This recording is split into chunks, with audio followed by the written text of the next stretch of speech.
یہ تفسیر ابن کثیر ابن قیم یہ شاگرد ہے ابن تیمیہ کے. ابن کثیر نے یہاں پر وہ حدیث لکھی جو سرکار نے فرمائی، درجنوں کتابوں میں موجود ہے، راوی کی بحث بھی موجود ہے کہ بالکل سکہ راوی ہے.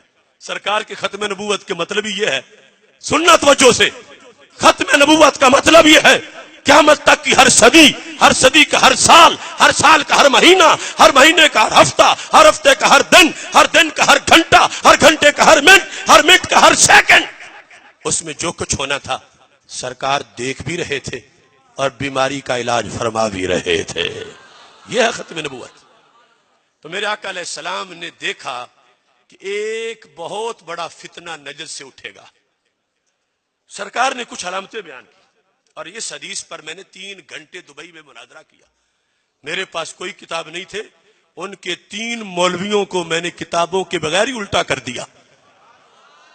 اس حدیث پر سرکار سے حضرت حذیفہ بن یمان رضی اللہ تعالیٰ عنہ جو سرکار کے راز والی باتیں بتاتے ہیں، روایت کرتے ہیں کہ سرکار نے فرمایا ان مما اتخوف علیکم رجل قرأ القرآن حتى اذا رؤيت بهجة عليه وكان رداء الاسلام فاطراه الى ما شاء الله فانسلخ منه ونبذه وراء ظهري وسعى على جاري بالسيف ورماه بالشرك قال قلت ايهما اولى بالشرك الرامي بل المرمي قال بل الرامي بل الرامي بل الرامي.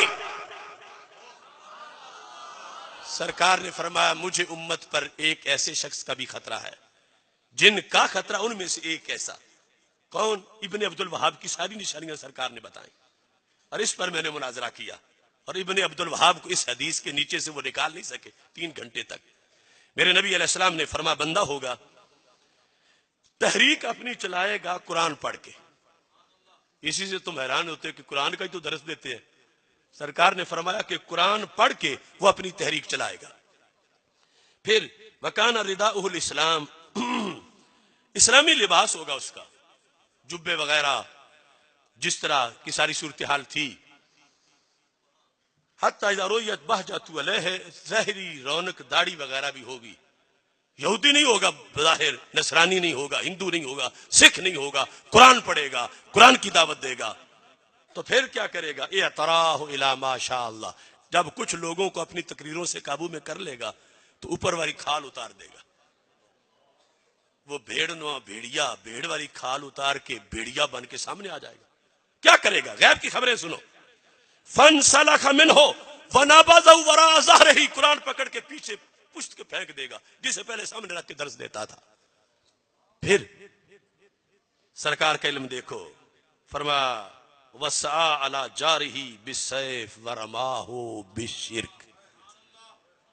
فرمایا امت پر شرک کا فتویٰ لگا کے امت میں ہی تلوار چلانا شروع کر دے گا.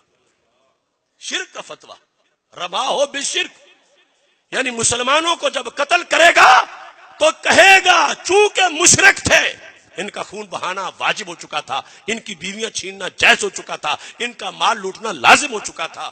یہ فتویٰ لگا کے مسلمانوں کا خون بہاتا جائے گا.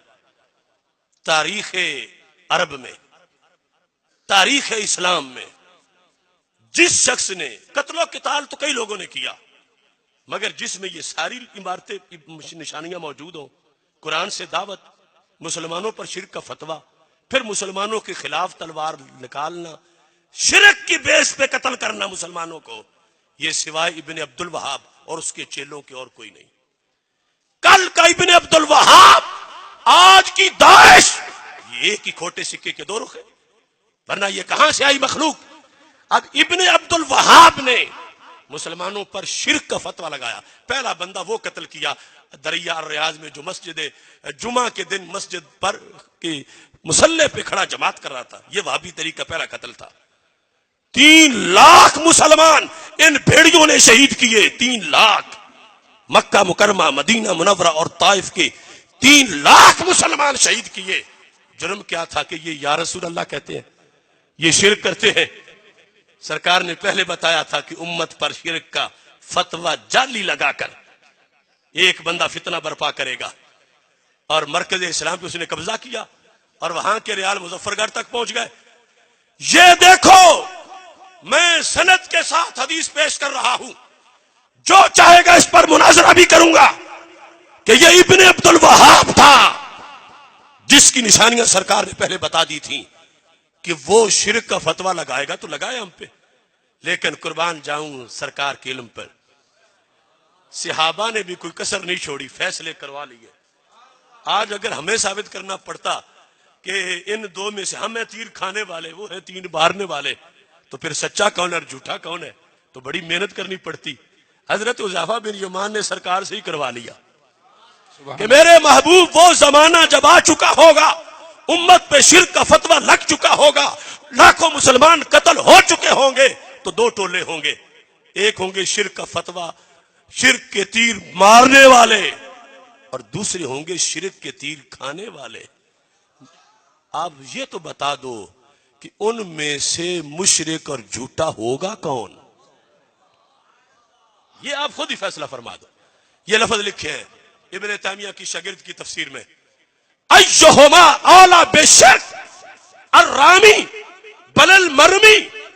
کیا مسلمان واقعی مشرک ہو چکے ہوں گے یا شرک کے فتوے لگانے والے بھیڑیے خود ظالم ہوں گے؟